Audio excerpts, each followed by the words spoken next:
Karena rata-rata semuanya adalah menteri-menteri dari partai politik, bukan kalangan profesional. Kita tidak pernah membentuk second kabinet di Indonesia ini. Jadi kabinet itu adalah kumpulan dari koalisi partai politik yang berkuasa. Nah, apakah kita memang mengangkat menteri karena meritokrasi? Ya tidak juga gitu. Ini kan arisan kekuasaan melalui partai-partai politik. Kita dihadapkan pada high cost politics.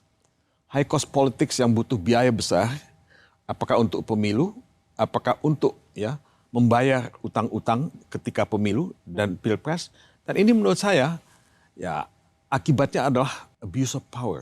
Pada saat mereka ada di kabinet. Nah, abuse of power itu bukan semata-mata untuk memperkaya diri sendiri, tapi juga untuk membiayai roda politik dari masing-masing kekuatan politik yang ada.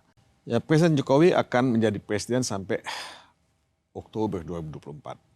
Masih ada waktu untuk membenahi KPK. Masih ada waktu untuk membangun kembali trust publik terhadap pemberantasan korupsi di Indonesia. Nah, pemberantasan korupsi itu kan tidak hanya dilakukan oleh KPK sendirian. Pihak kepolisian juga melakukan hal yang sama.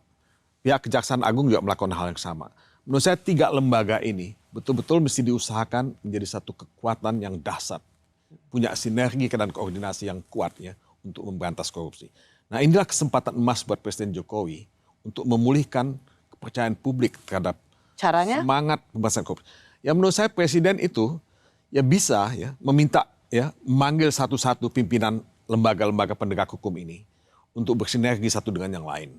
Dan kalau misalnya ada kasus-kasus yang menimpa pimpinan organisasi lembaga hukum lembaga pemberantasan korupsi ini, Presiden tidak boleh juga tidak tegas Menurut saya Presiden harus mengambil tindakan yang tegas. Kalau tadi disebutkan ada tudingan pemerasan, menurut saya itu tidak boleh didiamkan. Paling tidak menonaktifkan yang bersangkutan. Supaya kasus ini dapat diinvestigasi sampai tuntas sampai selesai, dan kalau misalnya yang bersangkutan memang bersalah, ada bukti-bukti, mesti diproses secara hukum dan dipertanggungjawabkan secara hukum.